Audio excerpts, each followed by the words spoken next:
The judge's voice cut through the Denver ballroom like a knife. This marriage does not meet the will's conditions and can be declared invalid. Eleanor's hands trembled as she reached for the document. She had married a stranger to save her family. Now, in front of Colorado's most powerful people, they wanted to destroy her. But Eleanor Margaret Stone had survived hunger blizzards and mountain winters, a room full of rich men in fancy suits. She lifted her chin. "If you're going to weigh me like cloth at market," she said, her voice steady as stone, "I have the right to stand on the scale." This is her story. Morning mist lay over the Colorado foothills like a shroud. Behind a small log cabin, Eleanor Margaret Stone worked the thin garden, pulling weeds from cold soil that refused to give life easily.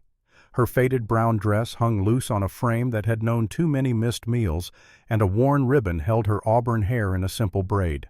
At 23, she was young, but worry had already taken up residence in her deep green eyes, settling there like an unwelcome guest who had no intention of leaving. Inside the rough-hewn walls, her father's cough shook the timber, each hack a reminder that time was running out. Years of chasing gold dust through the mountains had ruined William Stone's lungs and never paid their debts. Letters from Denver Bank and Trust sat in a tin box by his bed, each one more threatening than the last, full of dates and amounts that Eleanor understood too well.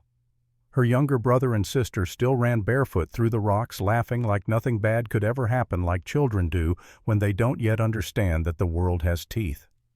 That night, October wind pushed at the shutters with insistent fingers. Eleanor sat by the low fire, mending a torn shirt with thread she'd already used twice before, while her father stared into the flames with the hollow gaze of a man watching his failures dance in the light.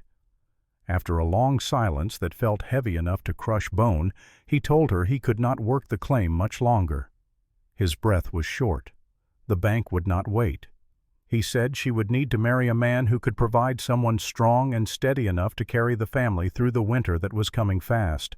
His voice shook with shame, but he did not take the words back. Eleanor kept her hands moving on the needle so he would not see them tremble. She did not want to be traded like a mule at auction because of debt her father had accumulated, chasing dreams that never materialized. She wanted love, or at least choice. Yet when she heard his breath catch and saw real fear flicker behind his eyes, she could not bring herself to argue. Some burdens were too heavy to be carried alone. When her family slept, she sat alone at the rough table with a stub of candle burning low. A borrowed book lay open before her, pages worn soft from too many readings, full of stories about distant cities and iron railroads connecting the world in ways she could scarcely imagine. For a little while, the words made the cabin feel wider, made her life feel like it could be more than this. She imagined a life where she was more than a miner's daughter at the end of a dirt road that led nowhere. A firm knock broke the quiet. It was not timid. It came steady as a heartbeat, as if the person outside knew exactly why he stood there and had no doubt about his purpose. Her father picked up the old rifle that hadn't been fired in 2 years and opened the door with the caution of a man who had learned that midnight visitors rarely brought good news. A man stood on the porch with frost clinging to his dark beard and moonlight sitting on his broad shoulders like a mantle. He was tall and powerfully built, wrapped in a worn leather coat and canvas trousers that had seen hard use. Calm blue eyes looked past the rifle into the room, assessing everything in a single glance. He stepped inside when her father moved back and took off his hat with a gesture that seemed almost courtly despite his rough appearance. He said his name was James Walker, a mountain man who held land higher up in the range where the air grew thin and the snow never fully melted. Word of their trouble had reached him, carried down from the high country on winds that seemed to know everyone's business. He was not rich in gold, he said, his voice low and measured, but he had steady work, strong hands, and a place of his own. If Eleanor chose to be his wife, he would settle the worst of the debts in Denver and send enough food and wood to keep her family through the winter months ahead. He spoke plain and slow, without charm or fine promises, laying out the terms like a man making a business arrangement. The cabin went quiet except for the pop and hiss of the fire. Her brother and sister watched from the ladder to the loft with wide eyes, understanding that something important was happening, but not quite grasping what. Her father's cough bent him double, and he had to lean against the table to keep from falling. When William asked what he really wanted from this arrangement, James answered just as steady without hesitation or flourish. He needed a partner, not a doll to dress up and show off. A woman who knew how to work and would stand beside him when storms came, because they always did eventually. He said he had watched Eleanor in town hauling sacks that should have been too heavy for her, arguing for fair prices with merchants who tried to cheat her, keeping her family together when everything pushed against them. He believed she was stronger than this valley would ever admit, stronger than she perhaps even knew herself. Then he added that he would not drag her away against her will. The choice would be hers alone. He would wait for her answer, but he would not beg or bargain. With that, he set his hat back on his head and stepped out into the night, leaving them with a decision that felt too large for the small cabin to contain. For the next few days, Pine Ridge buzzed with gossip that spread faster than influenza.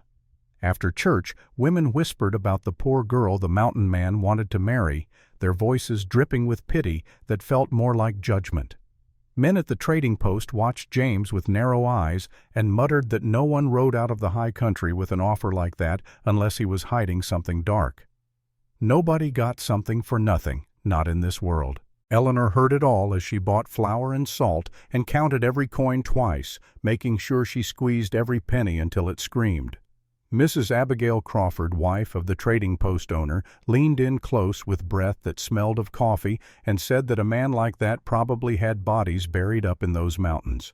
Reverend Thomas Williams was kinder, telling Eleanor to be careful, but not presuming to judge which was more than most offered. James came by at dusk one evening and sat on the porch rail while the sky turned the deep blue of a bruise. He did not push her for an answer or try to sweeten the deal with empty words. Instead, he talked about the high country, about deep snow that could bury a man, clear water that ran so cold it hurt your teeth, and quiet valleys no one from town ever saw because they were too afraid of what lay beyond the familiar. He spoke of railroads cutting across the land like scars and big companies hunting for untouched timber with the kind of hunger that consumed everything in its path. And in a low voice that seemed to come from somewhere deep inside him, he said the world was changing fast, faster than most people realized, and a person could either let it crush them or learn to ride with it. The choice, he said again, was always a choice, even when it didn't feel like one. 2 days later, the creditors from Denver arrived like harbingers of doom. They rode clean horses and wore neat coats that had never seen honest work. They spoke to her father in flat, hard voices, naming the amount he owed with the precision of men who dealt in numbers, not people, and talked about taking the claim, the cabin, and even the mule if payment did not come soon. The amount was $2,300, a sum that might as well have been $1 million for all the hope William Stone had of raising it. When they rode off, dust settled over the yard, and her father dropped into his chair like a man whose legs could no longer hold the weight of his failures. That night, with the fire burning low and shadows dancing on the walls, he told Eleanor that James's offer might be the only way to keep the family together. Without help, the bank would take everything, and the children would likely be split up or sent to the poorhouse where orphans went to disappear. He said he was sorry that his failures had fallen on her shoulders, that she should have had a different life, a better chance. His eyes shone in the firelight, and his hands shook as he tried to hide how afraid he was, not of dying, which he knew was coming, but of leaving his children alone in a world that had no mercy for the poor. Later she climbed to the loft and stood before the cracked bit of mirror nailed to the wall. A tired young woman looked back at her jaw-tight eyes, shadowed from too many late nights counting coins that never added up to enough. She was no longer a girl who could wait for life to be kind, who could dream of princes and fairy tales. She was a woman who had to make hard choices with no good options. She lay awake listening to the wind claw at the roof and the sound of her father's labored breathing below each wheeze, a countdown she could not stop. And every path she imagined, every possible future she tried to construct in her mind, circled back to the same hard truth. Sometimes survival required sacrifice. Sometimes love meant letting go of what you wanted for what was needed. At dawn, the peaks turned pale gold under a thin, cold sky that promised winter was coming fast. When she stepped onto the porch, wrapping her shawl tight against the chill, James was already there beside a small wagon stacked with sacks and crates. Two strong horses stamped and blew steam into the morning air, their breath visible in the freezing temperature. Her brother and sister huddled in the doorway, Thomas trying to be brave and Sarah crying quietly into her hands. Her father leaned against the frame, his shoulders bowed under the weight of what he was allowing to happen, his eyes fixed on her face as if trying to memorize every detail before she disappeared from his life. Eleanor's heart pulled in two directions like a rope stretched too tight. Fear and duty tugged her back toward the doorway and the only home she had ever known, while a thin, bright thread of hope tugged her toward the wagon and the unknown that waited beyond the familiar mountains. She had never been more than 20 miles from this cabin in her entire life. She walked down the steps, each one feeling like a small death and a small birth at the same time, until she stood in front of James. His face was steady and quiet, weathered by sun and wind, into something that looked carved from the mountains themselves. He did not smile wide or look away, did not try to make this easier with false cheer. He simply waited for her answer, giving her this last moment to choose. She told him she would go with him as his wife. The words came out stronger than she felt, but once spoken, they could not be called back. James nodded once, a gesture that seemed to acknowledge what it cost her to say those words, and held out his hand. His palm was rough and warm, calloused from work she could not imagine, as he helped her onto the worn wooden seat. The wagon wheels creaked as they rolled away from the only home she had ever known, the cabin shrinking behind them until it was just a dark shape against the sky. Then a memory, then gone. Ahead, a narrow trail climbed toward the high country where eagles flew and humans rarely ventured. The higher they went, the colder the air became, sharp enough to hurt the lungs, and tall dark pines closed in around them like watching giants. Eleanor pulled her shawl tight and stared at the distant peaks, trying not to think about what she was leaving behind, trying not to let fear overwhelm the small seed of hope she was nurturing. She had married a man who seemed as poor as any miner for the sake of her family and a small piece of her own hope. And as the wagon rattled deeper into the mountains and the town vanished from sight as if it had never existed, a strange feeling settled over her, as if the land itself were holding its breath, waiting to reveal a secret about James Walker and the life he was leading her toward. For 2 days the trail kept climbing into country that seemed to belong more to sky than earth.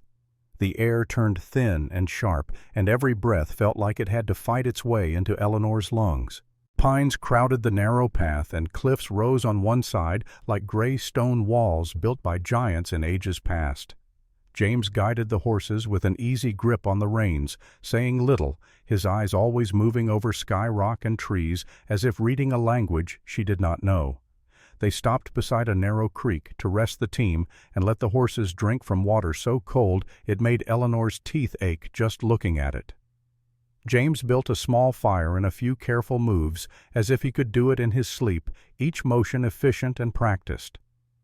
Eleanor sat on a flat rock with dry bread in her hands and watched him, trying to understand the man she had just married.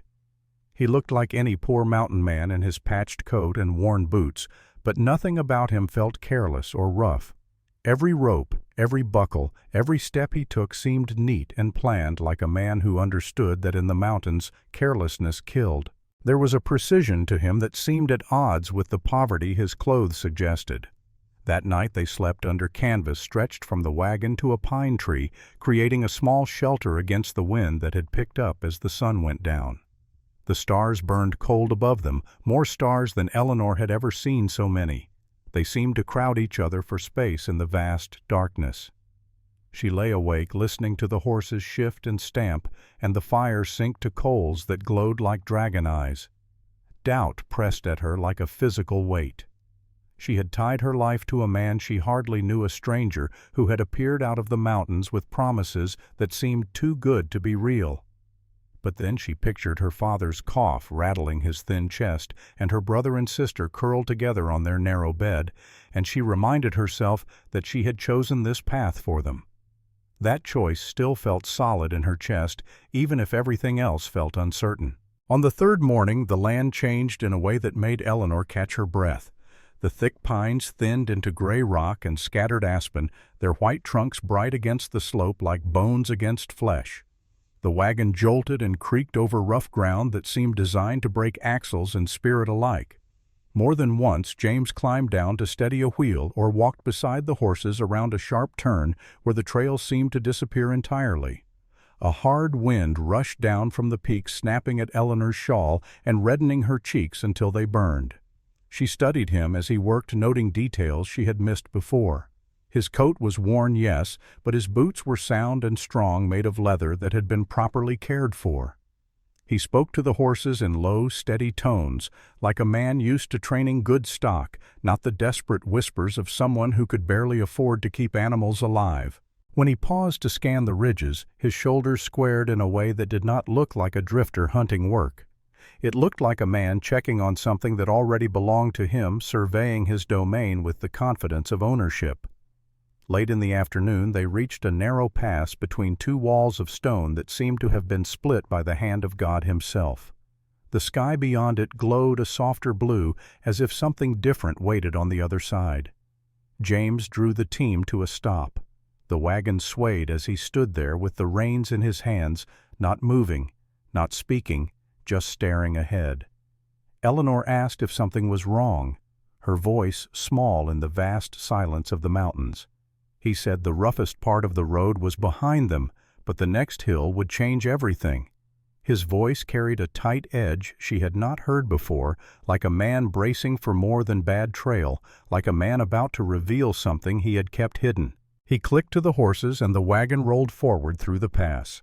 The trail bent around a cluster of twisted pines that looked like old men frozen in time, and then the world opened before them in a way that stole Eleanor's breath and held it captive. Below them lay a wide, hidden valley cupped by steep slopes and dark timber, a secret place that seemed to exist outside the normal world. A clear river cut through the middle, shining in the late light like a ribbon of silver. Even this close to winter patches of meadow still showed deep green, defying the season. It looked untouched, quiet, and secret, like something from a dream. But the valley was not empty. In the center rose a great lodge built of heavy logs and stone, massive and imposing. Broad porches wrapped around it like arms.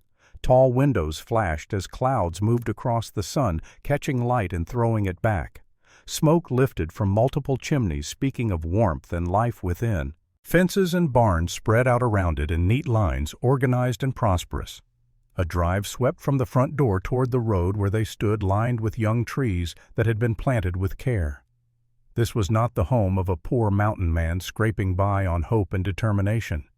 It looked like something from the stories in Eleanor's borrowed books, a place owned by someone with money and power, someone who commanded rather than begged. As the wagon started down the winding track, Eleanor gripped the seat hard enough to hurt her hands. Her heart pounded against her ribs like a trapped bird trying to escape. She had agreed to marry a man who claimed little, who presented himself as barely more than a beggar with a cabin. Yet someone who lived here had more than most town owners in Denver, more than she had dared to imagine in her wildest dreams. She asked whose place it was, her voice barely above a whisper, already knowing the answer, but needing to hear it spoken aloud. James's answer came quiet and steady without apology or explanation. The valley was called Winter Ridge, and the lodge was Winter House. He said it was his home, and now hers too, if she would have it. The words hit her harder than the cold wind that swept down from the peaks. Before she could respond, before she could process what this meant, a tall man stepped out onto the front steps. He wore clean work clothes and polished boots, and walked toward the wagon with an easy, sure stride that spoke of authority and purpose.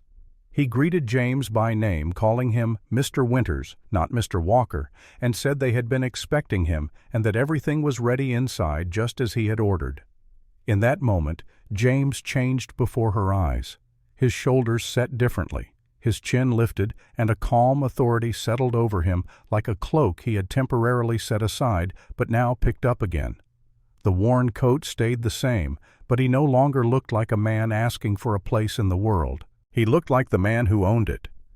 Inside the front hall, warm lamplight shone on paneled walls carved with skill and care.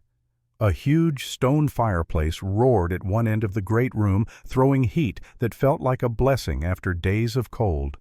Soft rugs covered polished floors. Heavy tables and deep chairs filled the space, each piece speaking of comfort and permanence. Paintings of mountains and forests hung between tall windows. The air smelled of cedar, fresh bread, and clean soap smells Eleanor had almost forgotten existed. She walked in slowly, afraid to touch anything, her rough hands feeling suddenly foreign in this place of refinement. Her hands were used to rough boards and chipped tin cups, not carved railings and smooth porcelain. A woman in a neat apron brought a tray with tea and thin white cups that looked like they might break if you breathed on them too hard. Eleanor wrapped her fingers around one and almost did not drink, afraid it might shatter in her work-roughened hands. When the servant stepped back with a small curtsy, the room went quiet except for the steady crackle of the fire. James stood in front of her, and for the first time since she met him, she saw something like fear in his blue eyes. Not fear of snow or cliffs or the dangerous work of the mountains, but fear of losing what mattered. Fear that she would turn away from him now that the truth was revealed. He told her there were things he had not said, not to trick her or deceive her. He insisted. But because he needed to know who she truly was before he laid the full weight of his life in her hands. His true name was James Robert Winters. His father had built a timber company that owned forests and mills and this entire valley. When his father died 3 years ago, the business and winter house passed to him, making him one of the wealthiest men in the territory. In Denver, people saw only his money and land. They flattered and schemed, positioning their daughters like pieces on a chessboard. Some tried to tie him to their families with soft words and hollow hearts, caring nothing for him as a man, only for what he owned. He had grown tired of feeling like a prize to be won instead of a person to be known, tired of wondering if anyone would care about him if he had nothing. So he had gone into the high country in rough clothes, looking for someone who could see past fortune, to the man beneath someone who would choose him for who he was, not what he had. He needed to know that when he brought a woman home, she was coming for him, not for Winterhouse. Eleanor listened in silence, heat rising in her cheeks that had nothing to do with the fire.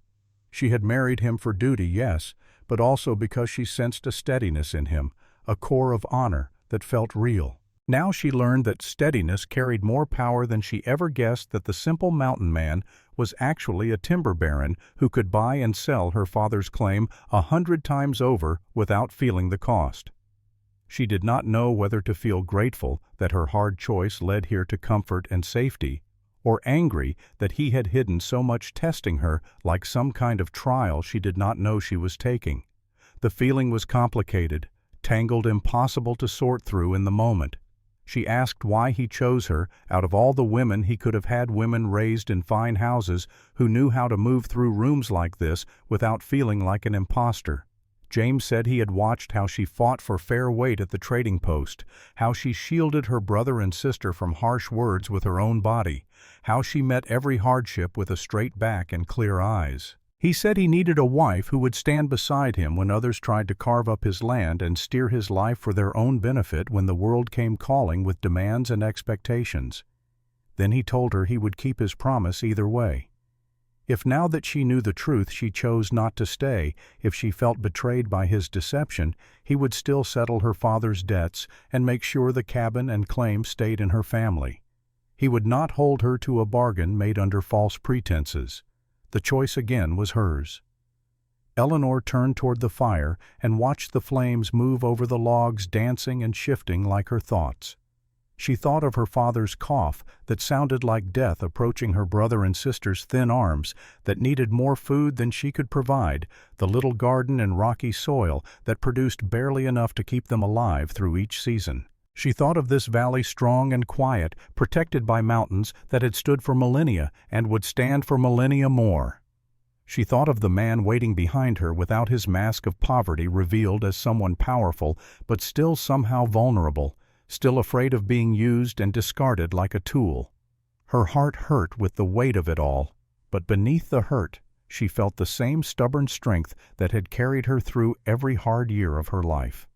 She faced him and said she did not need a rich man, she had never asked for wealth or comfort. But she did need an honest one, someone who would tell her the truth even when it was hard.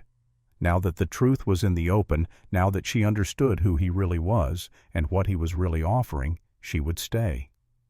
Together, they would face whatever storms came to Winter Ridge, whether from the wild peaks that surrounded them or from the fine streets of Denver, where men in clean coats made their plans.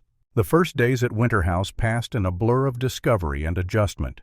Eleanor learned the paths of the great lodge, the soft creak of its stairways, the way light fell through the tall windows at different times of day, and the way the valley held quiet, like a blessing she did not quite believe she deserved. Servants watched her with careful curiosity, unsure whether to treat her as guest or mistress, uncertain of her place in this household that ran with such precision. James kept his word about everything. He walked the land with her, showing her the mill road where wagons carried timber down to the processing buildings, the bunkhouses where workers lived, the barns where horses and cattle were kept, the small school he had begun for workers' children so they would not grow up ignorant.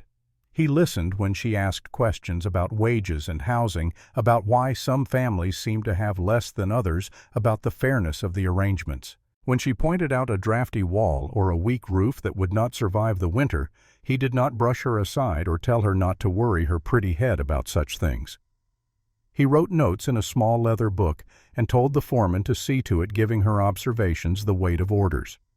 For a moment she began to believe that this strange new life might find a steady shape, that she might actually belong here.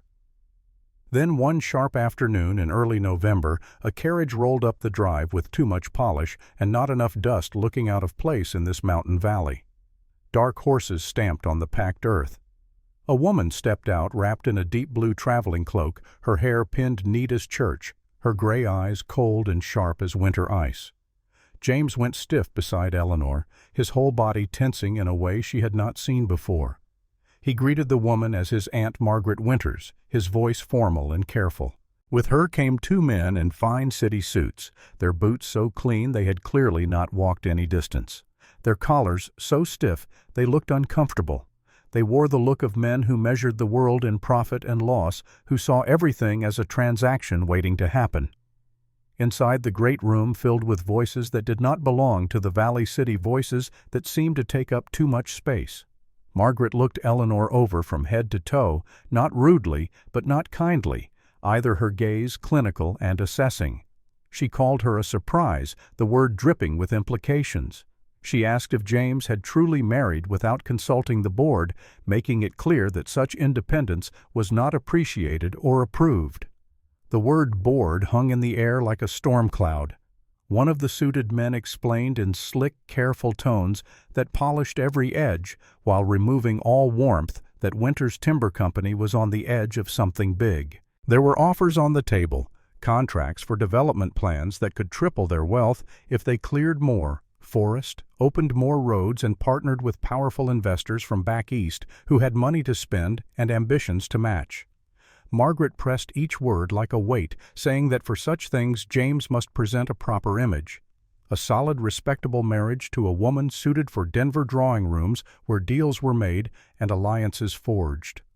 Someone from a known family with polished manners and the right connections, not a mountain girl with dirt still under her nails and no family name worth mentioning. Eleanor felt the sting of those words like a slap, but she kept her chin lifted and her spine straight. She had faced worse than the judgment of rich women in fancy clothes. James stepped closer to her, a gesture of solidarity that she felt more than saw, and said she was his wife and his choice, and that was the end of the discussion. Margaret's smile did not reach her eyes. She simply said that choices had consequences, and the board would not risk the company's future for a marriage made in the backwoods by a man who should know better. The threat hung unspoken but clear. They could make trouble. They had the power to do it. That night Eleanor lay awake in a room that felt far too grand for sleep, too large and too fine for someone like her. The mattress was soft, the blankets thick as clouds, yet her stomach felt tight with anxiety she could not shake. Through the window she could see the valley washed in silver moonlight, peaceful and still beautiful in a way that hurt. But inside these walls, something sharp and ugly was forming, gathering like a storm she could not escape. In the morning she went looking for James and heard raised voices behind a half-open door. She knew she should walk away, should respect their privacy, but something kept her rooted to the spot. Margaret's tone cut through the hall like a knife. She called Eleanor unsuitable, untrained, a burden that would drag James down in Denver society where appearances mattered more than truth. She warned that investors would walk away if he clung to a woman with no name and no money, that he was throwing away the company's future for sentiment. James's voice came back rough with anger she had not heard before. He said he would not trade his wife for contracts, that he was not a piece on a board to be moved for someone else's gain, that some things mattered more than money. Margaret answered that he was being naive, that sentiment made men weak and weakness ruined empires. She had seen it before, she said, men who let their hearts rule their heads and lost everything as a result. Eleanor could have slipped away quietly, could have pretended she heard nothing. But something inside her refused to hide, refused to let them discuss her fate without her presence. She stepped into the doorway and announced herself, her voice steady, even though her hands shook at her sides. Both of them turned startled by her interruption. Margaret's eyebrows rose in thin surprise. Eleanor said that if they were going to weigh her like a bolt of cloth at market, she had the right to stand on the scale and speak for herself. Margaret's expression shifted to something like grudging respect, though her voice remained cold. She said this was business, complicated business that Eleanor could not possibly understand. If Eleanor truly cared for James, she would step aside and let him secure the company's future with a proper alliance, the kind that would protect everything his father built. Eleanor looked her straight in the eye and said that what James needed was not a perfect hostess who could pour tea without spilling, but someone who would stand beside him when others tried to tear his home apart for their own profit. She had not come here for comfort or wealth. She had come because James asked her, and she had said yes, and she would not be dismissed like a servant who had displeased her betters. For a moment the room went very still, the air thick with tension. James looked at her with something like awe, seeing perhaps for the first time the full measure of the woman he had married. Margaret's eyes cooled several more degrees, calculating and measuring this unexpected resistance. She said there was one simple way to see whether Eleanor could stand the pressure of James's world, whether she was truly strong enough or just stubborn. The governor's reception in Denver was 1 week away. All the powerful men and women of the territory would be there, the people who controlled money and influence and the future of Colorado itself. If Eleanor could walk into that room, hold her head up and not crumble under judgment, Margaret said she would at least listen to arguments about the marriage. It was not a kind offer. It was a test meant to break her, to prove that a mountain girl had no place among the wealthy and powerful. After Margaret left, the anger in James's face softened into worry that creased his brow. He told Eleanor she did not have to accept the challenge, that he would fight his aunt and the board without dragging her into Denver's games. But Eleanor looked down at her work-rough hands, then out the window toward the mountains that had become her home. She said the fight had already come to her the moment she walked through these doors. Margaret had already dragged her name through every parlor and meeting room she could reach, planting seeds of doubt and scorn. Running would not change. That would only confirm what they already believed about her. Better to walk into the light and let them see her clearly than hide in shadows while they tore her apart in whispers. If there was going to be a battle for their marriage and for this valley that she was learning to love, she wanted to stand in it, not watch from the edge like some helpless damsel waiting to be rescued. James saw there was no shifting her once she had set her mind. He promised that whatever waited in Denver, they would face it together. They spent the next days preparing for a battle unlike any Eleanor had ever imagined. A seamstress from town came up to the lodge and worked long hours in Eleanor's room, cutting and stitching a gown that felt like a bridge between worlds. Forest green silk for the color of the pines that surrounded them, simple lines that still allowed her to move and breathe rather than being corseted into immobility. Servants coached her on the basics of formal dining that seemed designed to confuse rather than feed, showing her which fork to use when and how to hold a wine glass she had no intention of drinking from. They taught her dance steps in the long hall, teaching her how to glide without tripping on the hem of a dress longer than any she had ever worn. James went over papers late into the night, studying contracts and board notes, mapping out how much power Margaret truly had and where their chances lay. He was preparing for war with words instead of weapons, but it was war nonetheless. When they finally climbed into the coach bound for Denver, the valley lay behind them in clear, cold light that made every detail sharp. Eleanor watched Winter House shrink against the mountains and silently promised that she would come back stronger, that she would earn her place here, not through birth or breeding, but through will. Snow streaked the peaks above them like tears. The road wound down from stone and pine into rolling hills and fenced pasture, from wilderness into civilization. As miles passed, the wild gave way to farms, then to crowded towns where buildings pressed together. Smoke from chimneys thickened the air. Telegraph lines followed the road like thin black ribs holding up the sky. By the time the city rose ahead of them, Denver spreading across the plain like a promise or a threat. Depending on how you looked at it, Eleanor felt like she was entering another country entirely. The city was busy and loud in ways that made her head spin. Wagons and riders jammed the streets. Brick buildings leaned over sidewalks where people flowed in coats and hats of every cut, speaking languages she did not understand, conducting business she could not fathom. The coach pulled up in front of a grand hotel with tall windows and a carved stone arch that must have cost more than her father's claim was worth 10 times over. Gaslights burned even in daylight, casting a rich glow over the doors. Inside, the smell of perfume and polished wood wrapped around her like a foreign atmosphere. Men in sharp suits talked in low, serious tones about things that seemed desperately important to them. Women moved in bright silk, their voices light and quick, discussing matters Eleanor had never considered. For a heartbeat, Eleanor felt small in a way she had not felt even in the Great Lodge. A mountain girl dropped into a world that did not want her surrounded by people who could smell her origins like wolves smelling fear.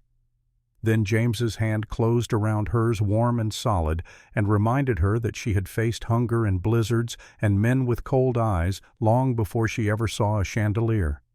These people had never heard a wolf cry across open snow, had never stood between a storm and the ones they loved. She had nothing to fear from them that she had not already faced in harder form.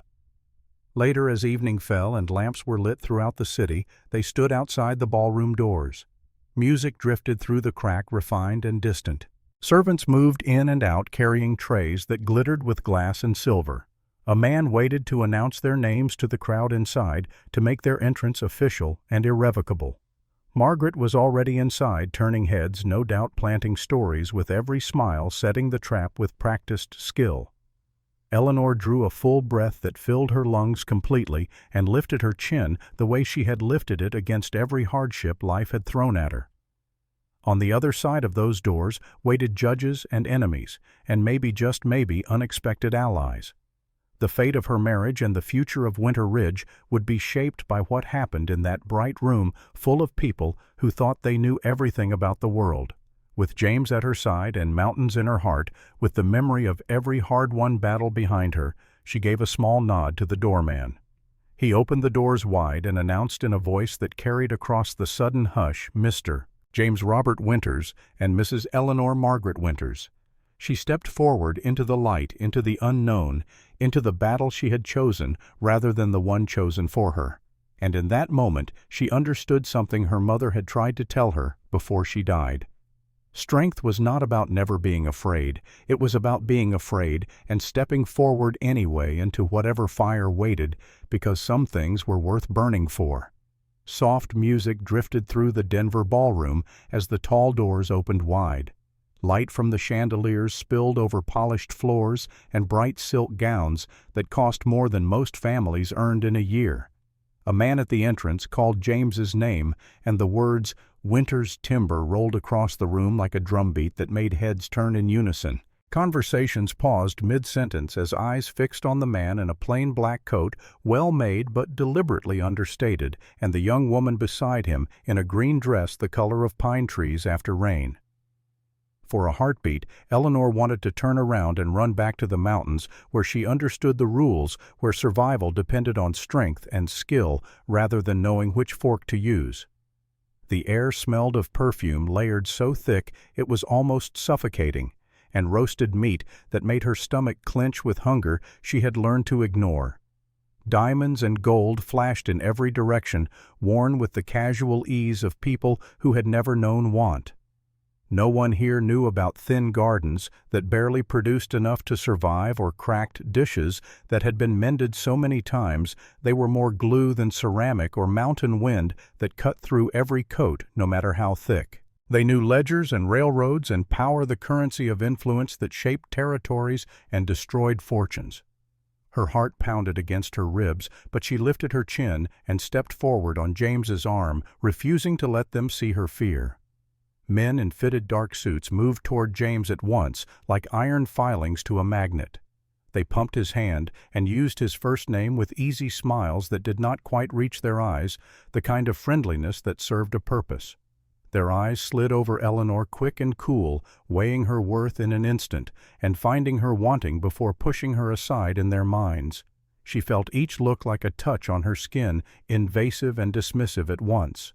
But she kept her shoulders straight and met their glances without blinking or backing down. If she could face blizzards that tried to freeze the life out of her, if she could watch her father cough blood into rags while counting pennies to buy medicine that barely helped, she could face this polished room full of people who thought themselves better than her. Margaret appeared from the crowd like a queen surveying her domain, wrapped in deep red silk that must have cost a fortune. Her gray eyes sharp over a smooth smile that showed perfect teeth. She greeted James warmly, playing the doting aunt for the audience, then let her gaze travel over Eleanor from boots to hair with the slow deliberation of someone examining livestock at auction. In a tone just loud enough to carry to the nearby listeners, carefully calibrated to sound like gentle observation rather than insult. She remarked that a mountain girl could be made almost presentable with enough work and the right dressmaker. A few nearby women smirked behind their fans, waiting for Eleanor to flinch or flush with embarrassment, eager for the entertainment of watching someone fail. Eleanor thanked her for sending the dressmaker, her voice steady and clear, and said she cared more about strong cloth and straight seams than fancy city ruffles that fell apart at the first real use. The words were simple, country plain, but they did not bend or apologize. One or two of the men nearby hid quick smiles behind their whiskey glasses. A thin line appeared at the corner of Margaret's mouth, barely visible but there. The blow she had planned had not landed where she hoped. Margaret brought forward a tall man with silver at his temples and polished manners that gleamed like his shoes. He was a major investor in a company that wanted deep cutting rights in the winter's forests, the kind of arrangement that would strip the mountains bare in 5 years and leave nothing but mud and stumps behind. He praised progress and jobs in terms that made destruction sound like salvation, speaking of fortunes to be made in the high country that was going to waste. Then he turned to Eleanor with a pleasant look that never reached his eyes, the kind of false kindness that was really condescension, and asked if someone from a tiny settlement could really understand such complex business plans, the kind that required education and sophistication to grasp. Eleanor thought of hills stripped bare where nothing would grow again, of brown water running through valleys that once ran clear of cabins taken by mudslides when the trees that held the soil were gone.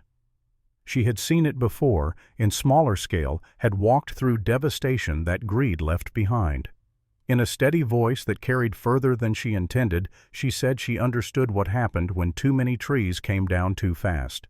She talked about springs that turned muddy and could not be drunk from roads that washed away in storms, leaving people stranded, and families who paid the price when the land itself turned against them because men in fine suits had taken too much. She did not raise her voice or get emotional.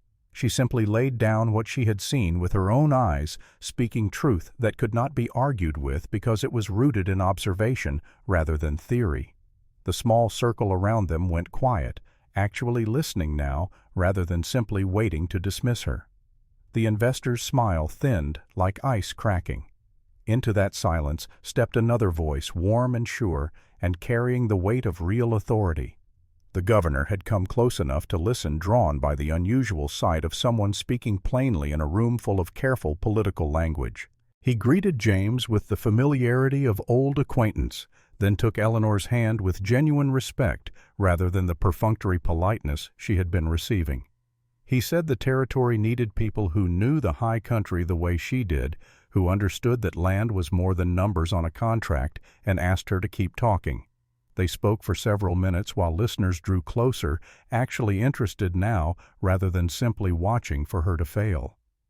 Eleanor talked about fair wages that allowed families to eat safer camps, that did not treat workers as disposable, and cutting timber in a way that left strong forests standing for the next generation, rather than destroying everything for immediate profit. The governor listened and agreed more than once, nodding thoughtfully at points she made. The feel of the room shifted slightly toward her, a subtle change in the current that ran beneath the polite conversation. Men who had ignored her now watched with careful interest, reassessing their initial judgment. Margaret stood at the edge of the circle, eyes cold and hard as winter stone, watching her carefully constructed dismissal fall apart. She slipped away to a knot of serious faces near the wall, and Eleanor saw her whispering urgently to a distinguished-looking older man in an expensive suit. When she returned a few minutes later, an older gentleman walked beside her, carrying a worn leather folder that looked official and ominous. Margaret's smile looked bright and sharp as a knife edge. She announced in a voice that cut through nearby conversations that the judge had reviewed Winter's family documents and found a serious concern about James's recent marriage that the board could not ignore. The judge opened the folder with the slow deliberation of someone who enjoyed wielding power and explained that James's inheritance came with strict terms designed to protect the family legacy. Any marriage that might threaten the company's stability could be challenged by the board of directors, and certain approvals, he said with careful emphasis, had not been filed within the required time frame. In his professional opinion, the union did not fully meet the will's conditions and could be declared invalid, which would have serious implications for James's control of the company. The words were delivered in dry legal language, but the threat was crystal clear. Nearby guests fell silent, hungry for scandal, and ready to watch Eleanor fall to see the mountain girl put back in her place. The words hit Eleanor like cold water, shocking and bracing at once, but they did not knock her down or steal her voice. She asked if she could see the paper, her voice steady, despite the panic trying to claw its way up her throat. The judge, clearly surprised that she would presume to question legal documents, handed it to her with reluctance. She read each line slowly and carefully, the way she had once read claim notices by lantern light when her father was too sick to handle his own business, when understanding every word meant the difference between keeping their home and losing everything. Her finger followed the cramped writing until she found what she needed, the clause that Margaret and the judge had conveniently not mentioned. The provision did not only speak about risk and stability, it also said very clearly that a marriage could be defended and validated if it strengthened the company's standing through public service to the territory and its people, through actions that brought honor and good reputation to the Winters name. Eleanor asked the judge to confirm that part of the document, to read it aloud so everyone could hear.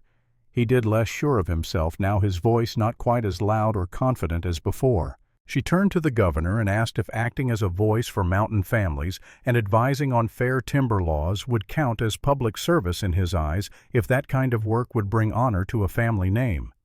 He studied her for a long second, his experienced politician's eyes seeing something in her that he had not expected to find. Then he nodded slowly. He said he had already been thinking of creating such a role, that her words tonight had settled a question that had been forming in his mind for some time. Before the gathered crowd, whose whispers had gone silent with anticipation, he asked Eleanor to accept an unpaid appointment as an advisor on high country matters, a formal position that would involve consulting with the territorial government on issues affecting mountain communities and natural resources. A secretary stepped forward with a short letter bearing the territorial seal already prepared, as if this moment had been orchestrated. Eleanor's hand trembled only once as she signed her name in careful strokes, the pen feeling foreign in her work-roughened fingers.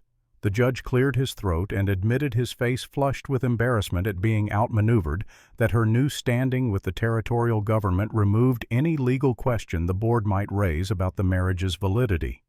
The position constituted exactly the kind of public service the will referenced. Murmurs moved through the group like wind through grass. Margaret's face went pale, then stiff as stone, all her careful control barely containing the fury beneath. The blade she had sharpened so carefully had turned in her hand and cut her instead. James stepped to Eleanor's side, his presence solid and supportive, and thanked the officials with measured words that gave nothing away. He told his aunt in a low, steady tone that carried just far enough that his marriage was no longer hers to question or touch, that this matter was settled once and for all. Margaret's lips pressed into a thin line that nearly disappeared. For a moment she looked like she might argue, might try to salvage something from this disaster. But there was nothing she could say that would not make her look small and petty in front of the governor and the judge and half the powerful men in the territory who were watching this drama unfold. At last she turned and walked back into the crowd alone, the bright silk of her dress moving like a retreating banner. She had lost this battle in front of everyone who mattered, and they both knew it would not be forgotten. Later, on a quiet balcony away from the noise and heat of the ballroom with city lights below them, looking like scattered embers in the darkness, Eleanor felt the full strain of the night settle onto her shoulders. The cold air felt clean after the suffocating perfume inside, and she breathed it in deeply. James stood beside her and said he had thought he was bringing her into his world, preparing her to face challenges she could not imagine. But tonight he had watched her stand in front of that world and refused to bend, had seen her turn their weapons against them with nothing but quick thinking and courage. She admitted she had been afraid every moment, that her heart had been racing so fast she thought it might burst. But she had done it anyway because some things were worth being afraid for, worth risking everything to protect. They rode home to Winter Ridge a few days later, leaving Denver behind with its politics and its games. When the hidden valley opened beneath them and Winter House came into view against the mountains, it looked the same, yet different somehow.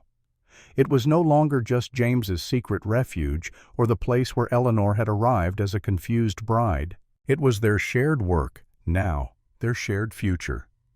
Changes came one by one over the following months, each small but significant. Workers' cabins were rebuilt stronger, with better insulation and proper chimneys that did not fill rooms with smoke. A small schoolhouse opened near the mill road, and children who had never learned to read began forming letters with careful concentration. A trail medic was hired so winter sickness and injury did not turn to tragedy in isolated camps where help was too far away. At board meetings in Denver, James fought for better practices, and now when officials rode up from the city to inspect the operation, Eleanor met them on the porch and walked them through the timber herself, explaining what they were doing and why it mattered. Trees still fell because that was the business, but new ones were planted in cleared areas. Crews learned to leave strong stands on the slopes, instead of cutting everything and leaving bare scars that would erode in the first heavy rain. The company kept making money, possibly not as much as they could have made by destroying everything, but it did so on land that could still breathe and recover. Margaret never again tried to undo the marriage directly. Time and distance wore at her influence. Stories drifted up from Denver that some of her schemes had failed, that investors had withdrawn support when they realized her judgment was flawed. At Winter Ridge, life moved on without her interference, building something that did not depend on her approval. Children's laughter began to fill the halls of the great house, though not yet from children of their own. Thomas and Sarah visited often, and Thomas showed a keen interest in the timber business that made James smile. Sarah had developed a talent for drawing, and her sketches of the valley hung in Eleanor's sitting room. The great room fire burned warm on winter nights, while James and Eleanor sat side by side planning the next season instead of fearing the next storm. Sometimes, when wind rushed through the pines with a sound like the ocean, Eleanor stood on the wide front porch and listened with her eyes closed. She remembered the thin garden behind her father's failing cabin where she had pulled weeds from stubborn soil. She remembered the rough wagon on the narrow trail that climbed into country she had never seen.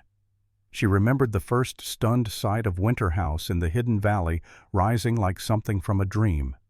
She remembered the bright ballroom where people tried to measure her worth with instruments that could not capture what mattered, and she had refused to hand them the scale.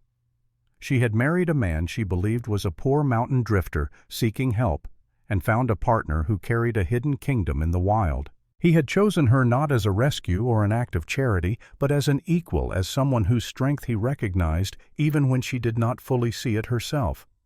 Together, they were turning a secret lodge into a living home and a hard business into something that could stand in the light without shame. The mountains kept their silence, as they always had, ancient and patient beyond human understanding.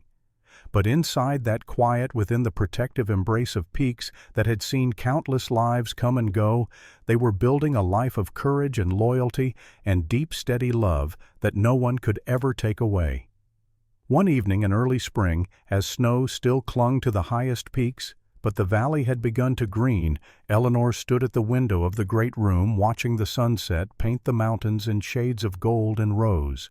James came to stand beside her, and they remained in comfortable silence for a long moment. He asked if she was happy here, if the life she had found was anything like what she had imagined when she said yes to a stranger in worn clothes. She turned to him with a small smile and said she had learned that happiness was not about getting what you imagined, but about finding things you never knew, to imagine things so much better than anything you could have dreamed. She was learning to be happy here, learning to believe she deserved this place and this life, and that was enough for now. She was building something that would last, something that mattered more than gold or pretty things. She was becoming the person she was always meant to be, though she had not known it when she lived in that small cabin counting pennies. Outside, the valley settled into twilight, peaceful and protected. Workers headed home to families, smoke rose from chimneys, and somewhere a child laughed with the pure joy of being alive. Winter Ridge was becoming more than a business or a piece of property. It was becoming a community, a place where people could build lives with dignity. And Eleanor, the mountain girl, who had married for duty and found purpose, stood in the great house with her husband beside her, watching the stars come out one by one over the peaks she had learned to call home.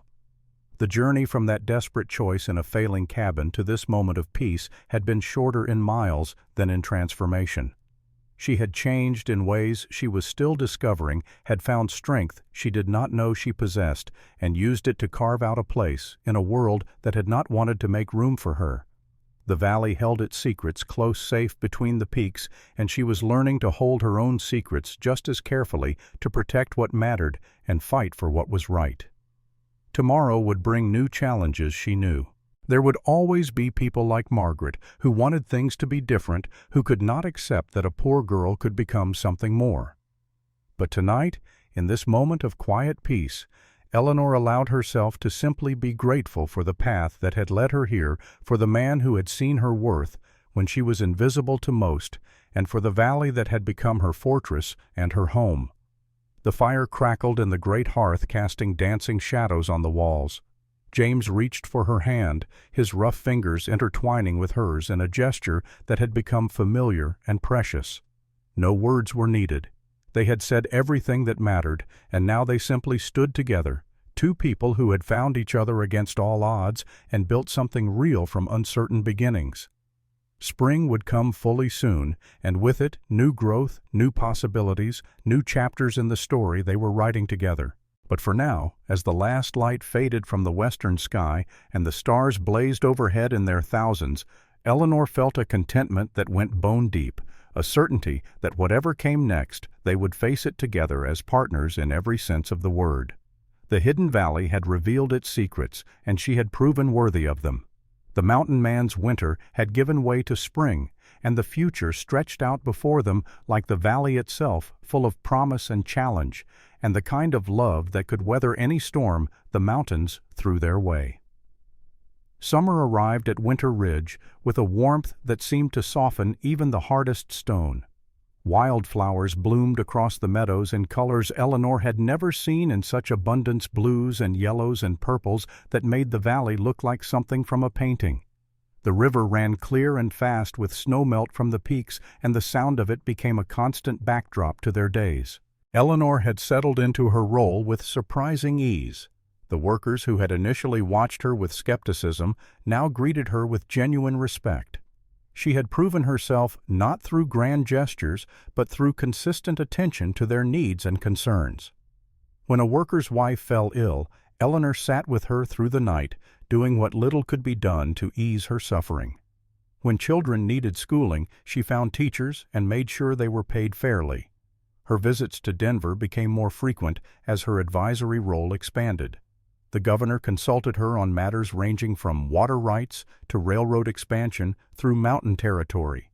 She learned to navigate the political waters with the same determination she had brought to everything else, speaking truth even when it was uncomfortable, refusing to play the games that others seemed to find so natural.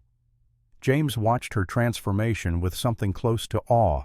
The frightened girl who had climbed onto his wagon less than a year ago had become a woman of influence, someone whose opinion mattered in rooms where decisions shaped the territory's future. Yet she had not lost the core of who she was, the fundamental decency and common sense that had attracted him in the first place.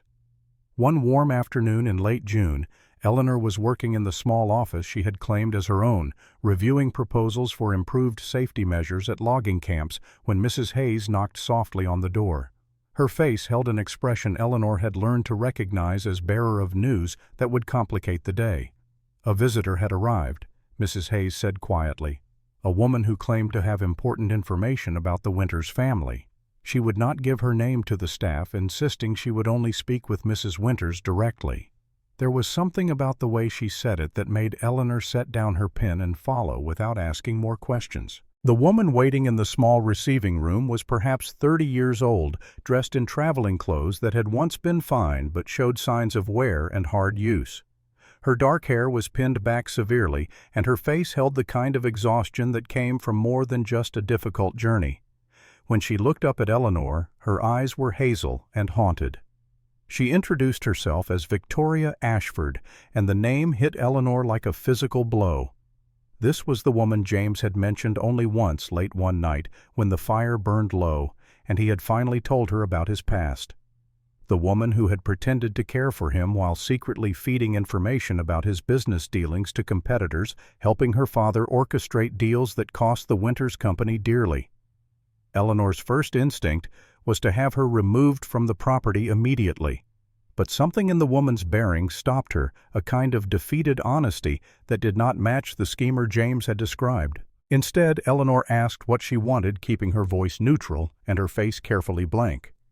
Victoria said she had come to tell the truth, even though it would cost her everything to do so.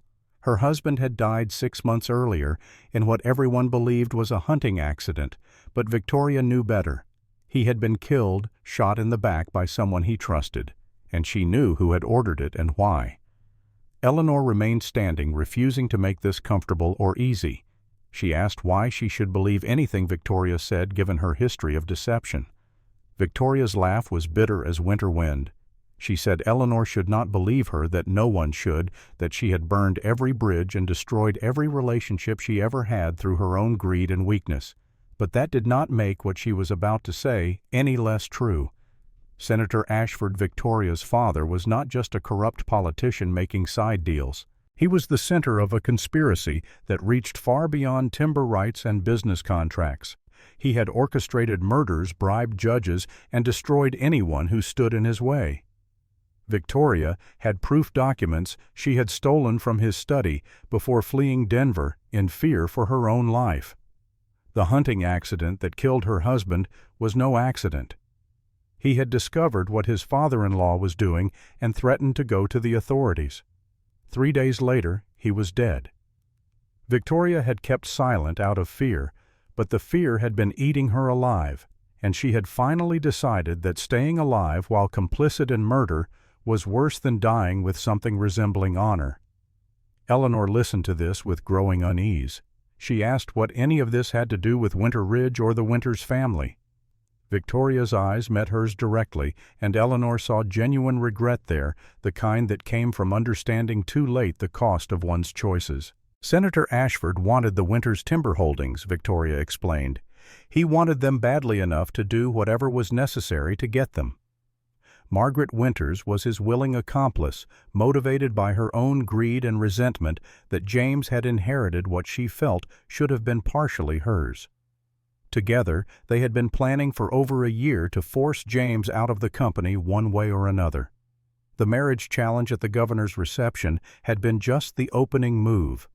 They had expected it to work, expected Eleanor to crumble under pressure and leave, or for James to set her aside to protect his business interests.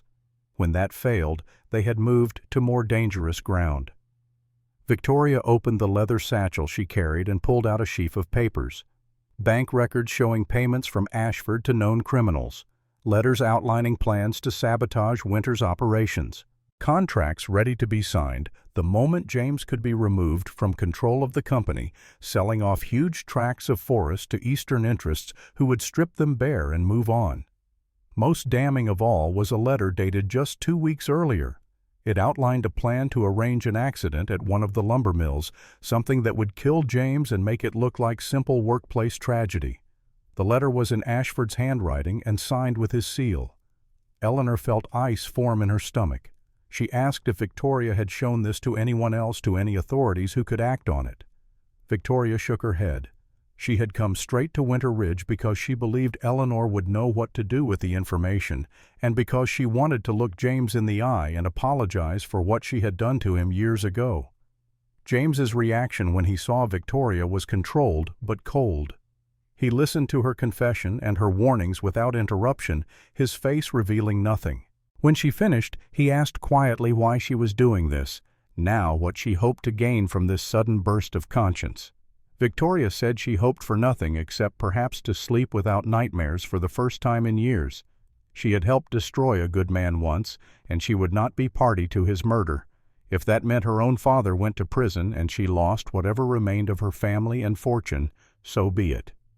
Some prices were worth paying.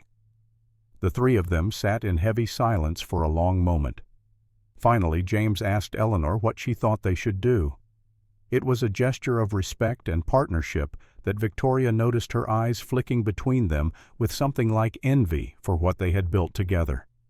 Eleanor said they needed to go to the territorial authorities immediately, but carefully. Ashford had influence and connections throughout the government. They could not trust local officials who might be in his pocket. They needed to go higher to federal marshals who answered to Washington rather than territorial politics. James nodded slowly, then asked Victoria if she was prepared for what this would mean. Going up against a sitting senator with evidence of conspiracy to commit murder would make her a target. She would need protection, and even with protection, she might not survive to testify. Was she truly willing to risk everything on the chance of justice? Victoria's smile was sad, but genuine. She said she had been dead inside for years, living a half-life built on lies and blood money. If she could do one honest thing before the end, it would be more than she deserved. She was ready for whatever came. The next few days moved with the terrible momentum of a boulder rolling downhill. James sent urgent messages to contacts in Denver and beyond using codes and trusted messengers rather than telegraph lines that could be intercepted. Eleanor worked with Victoria to organize the documents, creating copies and placing them with different people for safekeeping in case the originals were destroyed or stolen. Federal Marshal William Hendricks arrived at Winter Ridge 5 days after Victoria's appearance, riding in quietly after dark to avoid drawing attention. He was a weathered man in his 50s with steady gray eyes and a reputation for honesty that had made him unpopular with certain elements in territorial politics. He listened to Victoria's story without comment, examined the documents with care, and asked questions that demonstrated he understood exactly what he was looking at. He said the evidence was compelling but circumstantial in some areas. They would need Victoria's testimony to tie it all together, to explain the context and connections that the papers alone could not fully prove. He could offer her protective custody, but he was honest about the risks. Ashford had resources and ruthlessness. Even federal protection could not guarantee her safety, not completely. Victoria agreed without hesitation. She had already made her choice, already committed herself to this path. Marshal Hendricks said he would take her to a secure location and begin building the case. In the meantime, James and Eleanor needed to be very careful. If Ashford learned that his plans had been exposed, he might accelerate his timeline or strike unpredictably. The marshal left before dawn, with Victoria disappearing into the mountains like ghosts. Eleanor stood on the porch watching them go, feeling the weight of what they had set in motion. James came to stand beside her, and they watched the sun rise over the peaks in silence. He said he was sorry she had been pulled into this darkness, that the simple life he had promised her had become complicated and dangerous. Eleanor turned to him with fire in her eyes and said she had not married him for a simple life. She had married him to stand beside him, and that was exactly what she intended to do. The attack came 3 weeks later, on a Tuesday morning when the mill was in full operation. Eleanor was visiting the school, listening to children practice their reading, when she heard the explosion. The sound rolled across the valley like thunder, and she knew immediately it was wrong, too sharp and too sudden to be anything natural or accidental. She ran toward the mill with her heart hammering, gathering her skirts to move faster. Other people were running too, workers and families converging on the source of the blast. Smoke rose in a thick black column, and even from a distance she could see flames beginning to spread. The main saw building had been partially destroyed. Timber and metal twisted together in wreckage that looked like the hand of an angry god had smashed it. Men were pulling injured workers from the rubble, their faces black with soot and tight with fear. Someone was screaming, the kind of scream that came from pain beyond bearing. Eleanor found James near the center of the chaos, directing rescue efforts with the calm of someone who knew panic would only make things worse. His face was grim but controlled. He was alive, and for that she felt a gratitude so intense it was almost painful. But 3 men were dead, killed instantly in the blast, and 6 more were injured badly enough that their survival was uncertain. The mill foreman, a solid man named Thomas O'Malley, who had worked for the Winters family for 20 years, said the explosion came from the boiler room. But he had checked that boiler himself that morning, as he did every morning, and everything had been in perfect order. This was not mechanical failure. This was sabotage. They found evidence within the hour. A device had been attached to the boiler, crude but effective, designed to cause maximum damage when the pressure built to a certain level. Someone had placed it there deliberately, someone who knew the mill's operations well enough to know when the explosion would do the most harm. James sent riders immediately to fetch Marshal Hendricks and to alert territorial authorities. He also sent armed guards to patrol the property and protect Eleanor specifically. If this was Ashford's response to being investigated, there was no telling what he might do next. The funerals were held 2 days later under a gray sky that seemed to mourn with them. 3 good men buried because of greed and ambition, 3 families left without fathers and husbands.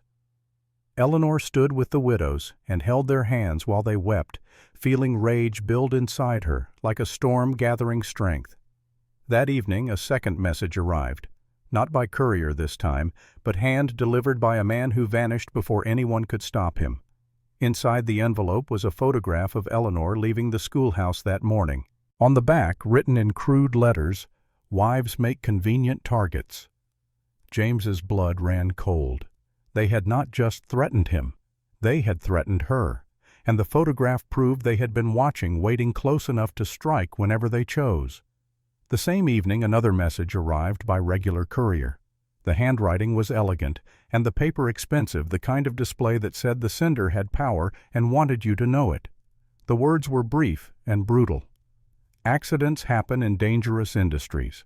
This one could have been prevented if proper management was in place. I trust we can reach an understanding before more tragedies occur.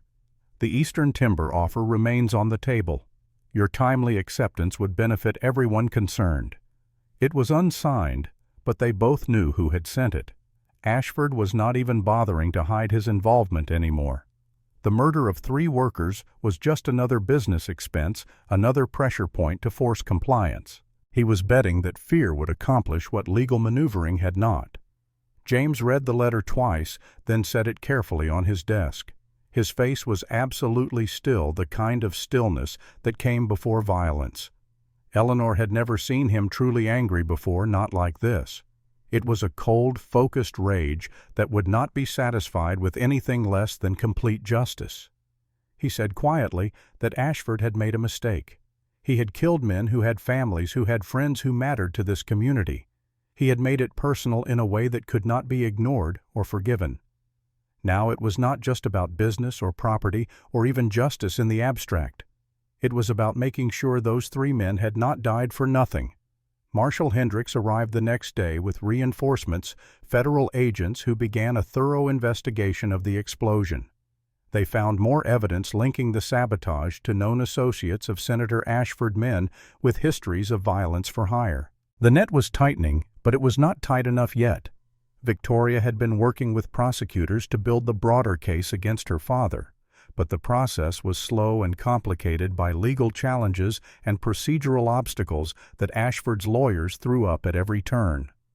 The man had spent decades building protective walls around himself, and tearing them down required patience and precision. 2 weeks before the trial, Eleanor received a private visit from Margaret's lawyer. He carried an offer if Eleanor convinced James to settle quietly, accept a generous buyout, and leave Colorado forever. All charges would be dropped. Margaret would even provide letters clearing James's name publicly. The lawyer leaned forward, his voice oily with false concern. Your husband walks free, you gain a fortune, no one else dies. Or you can pursue this vendetta and risk everything. The senator has friends everywhere, Mrs. Winters. Even prison bars don't stop a man like that from reaching those who wronged him. Eleanor threw herself into supporting the victims' families, making sure they had money for immediate needs and setting up a fund for longer-term security. She also began documenting everything, creating a record that could not be easily dismissed or hidden. If Ashford thought he could murder workers and walk away clean, he was going to discover exactly how wrong he was. A month after the explosion, the case finally came together. Federal agents arrested Senator Ashford at his Denver mansion on charges of conspiracy to commit murder, bribery of public officials, and a list of other crimes that read like a catalog of corruption. Margaret Winters was arrested the same day for her role in the conspiracy. The trial was set for September, and the entire territory followed the proceedings with fascination. A powerful senator brought down by his own daughter's testimony was the kind of scandal that sold newspapers and dominated conversation. Victoria sat in the witness box for 3 days, telling everything she knew in a clear voice that never wavered despite the hatred in her father's eyes. Eleanor attended every day of the trial, sitting in the front row where Ashford could see her. She wanted him to know that the mountain girl he had dismissed as irrelevant had helped bring him down. James sat beside her, and together they watched justice unfold with painful slowness. The verdict came on a Friday afternoon after 2 days of jury deliberation. Guilty on all counts. Ashford's face showed nothing as the foreman read the decision, but his hands gripped the table hard enough to turn his knuckles white. Margaret was convicted as an accessory and co-conspirator, her sentence lighter but still substantial. They were both sentenced to prison, Ashford for life and Margaret for 20 years. The judge said their crimes had been motivated by pure greed and had resulted in the deaths of innocent men who were simply trying to earn an honest living. He said he hoped their punishment would send a message that power and position did not place anyone above the law. Outside the courthouse, reporters shouted questions at Eleanor and James. Eleanor said simply that justice had been served for the men who died and that Winter Ridge would continue to operate with the same principles it always had, treating workers fairly and managing the land responsibly. Then she and James climbed into their carriage and headed home. The journey back to Winter Ridge felt different this time. The weight they had been carrying for months was finally lifted, replaced by exhaustion and relief in equal measure. Eleanor leaned against James's shoulder as the mountains came into view, feeling like they could finally breathe again. Before they left Denver, Eleanor insisted on one final visit. She found Victoria in a modest boarding house packing the few belongings she had left. The inheritance was gone, spent on legal fees and restitution to those her father had wronged. "I wanted to thank you," Eleanor said simply. "You could have stayed silent." Victoria's smile was tired but genuine. "No, I couldn't. Not anymore." She paused, then added, "I'm going to California. Start over where no one knows the Ashford name. Maybe teach like you suggested." Eleanor reached into her bag and pulled out an envelope. "Winter Ridge School needs a teacher for older students. The position is yours if you want it. Not charity," she added quickly. "You'd earn your place same as anyone." Victoria stared at the envelope, then at Eleanor. "After everything I did to James to you, after everything you chose truth over comfort, justice over safety, that's the person we need teaching our children. That's the person I want as a friend if you'll have me." For the first time since Eleanor had met her, Victoria cried. Not the bitter tears of regret, but the clean tears of something like hope. "I'll come in the spring," she whispered. "I'll come, and I'll earn it. I swear I will." And she did. Victoria Ashford became Victoria Brennan, taking her late husband's name and his honor as her own. She taught at Winter Ridge for 30 years, and when she died, surrounded by students who had become like her children, Eleanor stood at her grave and said simply, "She was my friend. She taught us all that it's never too late to choose who you want to be." Winter Ridge settled back into its rhythms as autumn arrived. The aspen trees turned gold, and the air grew crisp with the promise of coming snow. Eleanor discovered she was pregnant in late September, exactly 18 months after she had first climbed onto James's wagon. 18 months that had held more life than most people lived in 18 years, and the joy of it felt almost overwhelming after so much darkness. James held her gently when she told him, his eyes bright with tears he did not try to hide. They told the workers together at a harvest celebration, and the cheers were genuine and warm. This community had been through fire together, literally and figuratively, and they had come out stronger. A child born to the valley's leadership felt like a promise of continuity and hope. William Stone came to visit in October, looking frailer than ever, but with a light in his eyes that had been missing for years. His debts were long paid, and he lived in a comfortable cottage that James had built for him near the original claim. He would not live to see his grandchild born. Eleanor knew that, but he would die knowing his children were safe, and his daughter had built something remarkable. He sat with Eleanor on the porch one evening, watching the sunset paint the peaks in shades of rose and gold. He told her he was proud of her, prouder than any gold strike could have made him. She had taken an impossible situation and turned it into something beautiful, had faced down powerful men, and won not through luck, but through courage and intelligence. Eleanor cried, then the tears she had been holding back through all the trials and dangers finally breaking free.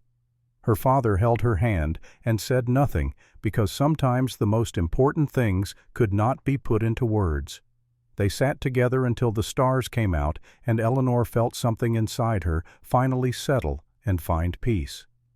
William Stone died 3 weeks later in his sleep, quietly and without pain. They buried him on a hill overlooking the valley, with the mountains standing witness. Thomas and Sarah were there, both grown now and finding their own paths in the world. Thomas was learning the timber business from James, showing a natural talent for it. Sarah had become a teacher at the Valley School, beloved by the children for her patience and creativity. The funeral was simple but well attended. Workers who had known William from his visits came to pay respects. The minister spoke about a man who had loved his children more than wealth, who had made sacrifices so they could have better lives. It was a good death, Eleanor thought, the kind everyone hoped for, but few achieved.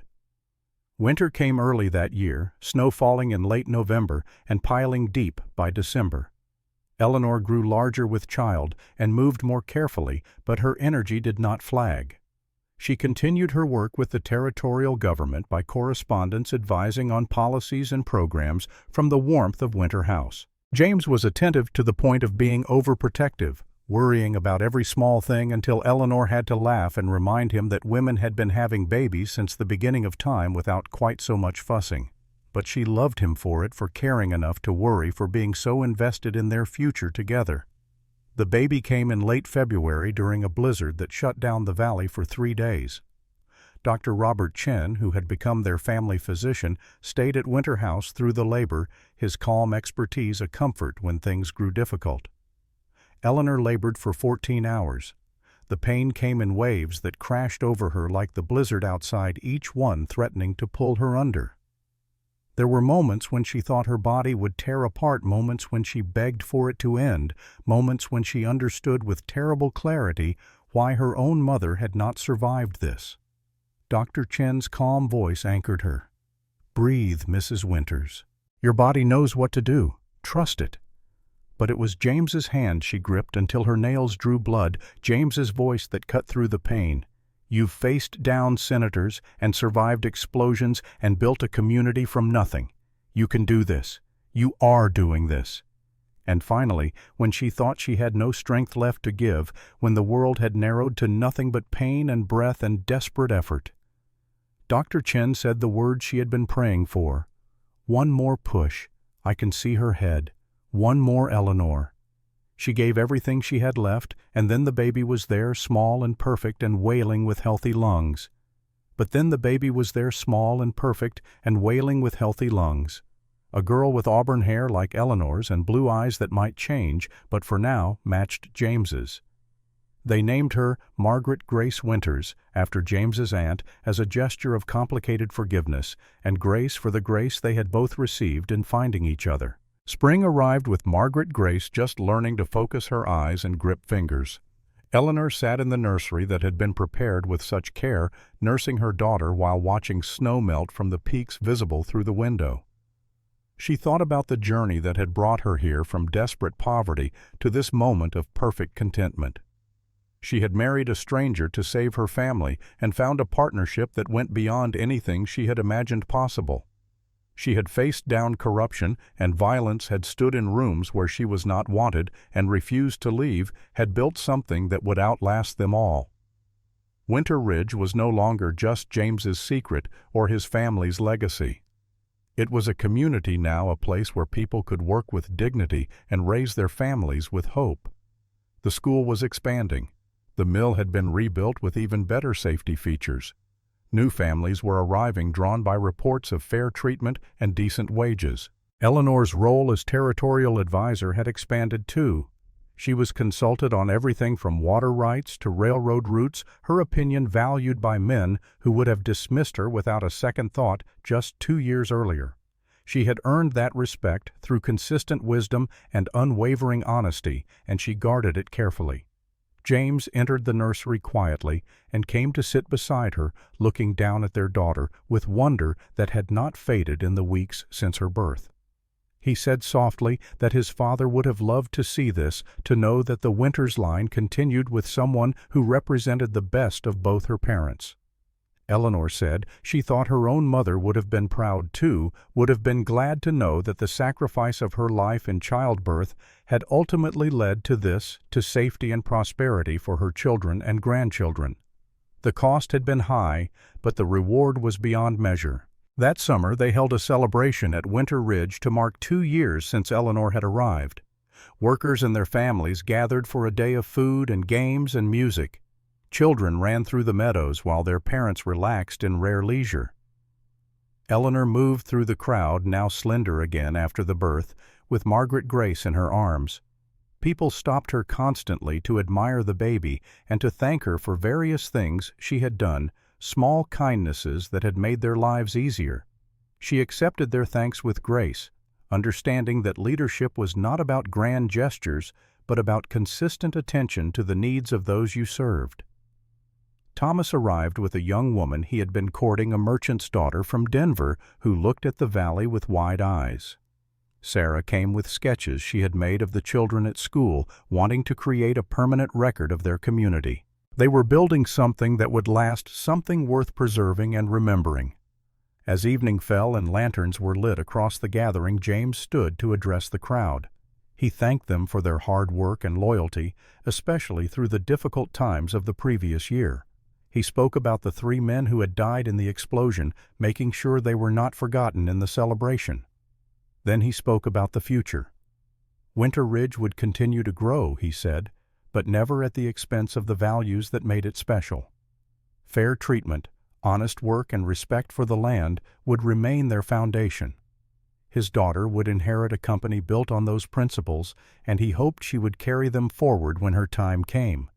Eleanor stood beside him with Margaret Grace sleeping against her shoulder and felt the full weight and gift of what they had built together. This was so much more than she had dared to hope for when she climbed onto that wagon 2 years ago. This was legacy and purpose and love all woven together into something that would outlast them.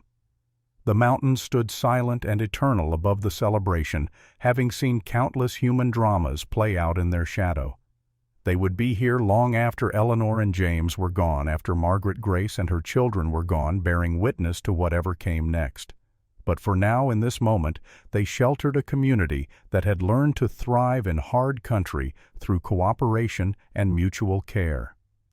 Eleanor looked out at the gathered faces, workers, and families who had become her people, and understood finally that this was what mattered, not the Grand Lodge, or the timber fortune, or even the political influence she had gained. This community, these relationships, this web of mutual support and shared purpose. This was the real wealth, the kind that could not be measured in bank accounts or property deeds. James reached for her free hand and squeezed gently. No words were needed. They had said everything that mattered in 1,000 small moments like this, in choices made and challenges faced together. The future stretched ahead of them, uncertain but not frightening, because they would face it as they had faced everything else side by side. As the stars came out over Winter Ridge and music drifted across the valley, Eleanor Margaret Winters stood with her husband and daughter surrounded by the community they had built and knew with absolute certainty that she was exactly where she was meant to be. The hidden valley had revealed all its secrets, and she had proven worthy of every one. The mountain man's secret had become her own, and together they had turned it into something better than either could have achieved alone. The story that had begun with desperation and ended with triumph was not really ending at all. It was simply turning a page, moving into a new chapter that would be written by Margaret Grace and her generation. But the foundation was solid, built on courage and honesty and love that had been tested and proven true. And in the quiet moments when Eleanor stood on the porch looking out at the peaks she had learned to love, she sometimes thought about the girl she had been pulling weeds from thin soil and wondering if life would ever be more than survival.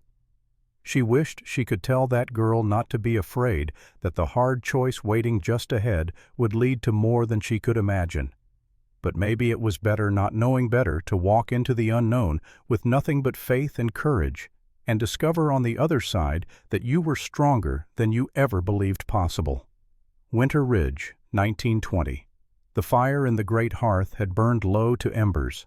David Winters sat silent, his young face grave with the weight of what he had heard.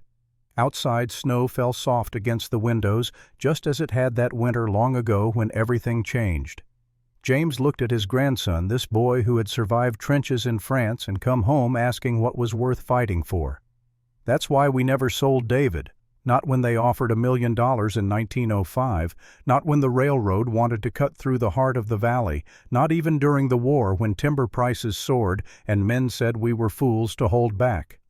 He reached for the worn leather journal on the table beside him, the one Eleanor had kept through all those years. Your grandmother wrote it better than I could ever say it. Here.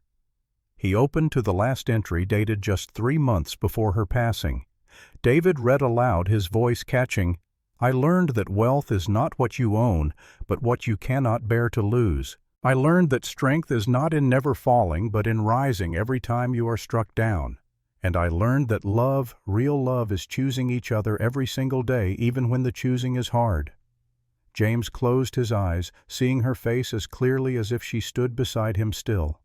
She was 23 when she climbed onto that wagon, scared and desperate and brave beyond measure. By the time she left us, she had changed this whole territory. Laws protecting workers, schools in every mountain town, forests that will stand for your children's children. "But grandfather," David said softly, "the companies are pushing again. They say old ways don't work anymore, that we should modernize, clear-cut, maximize profits. They say I'm too young to understand business." James smiled, the same smile that had steadied Eleanor through every storm. "Then you tell them what your grandmother told a room full of powerful men who thought she was nothing. You tell them Winter Ridge stands for something more than money. You tell them some things are worth keeping even when the world says to let them go." He stood, his old bones creaking, and walked to the window. The valley lay silver under moonlight, exactly as it had looked that first night he brought Eleanor home.